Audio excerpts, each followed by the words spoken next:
బాగా కలహమును రేపును, ప్రేమ దోషములన్నిటినీ కప్పును. కాబట్టి ప్రేమ కలిగి ఉండటం చాలా ప్రాముఖ్యము.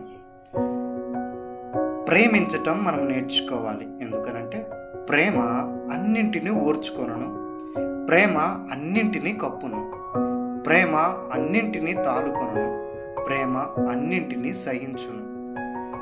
ప్రేమ లేనివాడు వ్యర్థుడుగా పరిగణించబడతాడు. అతనికి ఎంత జ్ఞానమునను గాని, ఎంత ఐశ్వర్యమునను గాని, ఎంత పరిజ్ఞానమున్నను గాని, దేశ విదేశాలకు తిరిగినా కానీ ఐశ్వర్యము ధనము అన్నీ ఉన్నను, ప్రేమ లేకపోతే అతడు వ్యర్థుడిగా పరిగణించబడతాడు. కాబట్టి ప్రేమ కలిగి ఉండటం అనేది చాలా ప్రాముఖ్యము. ప్రేమించటం మనము నేర్చుకుందాం, ఇతరులను ప్రేమిద్దాం.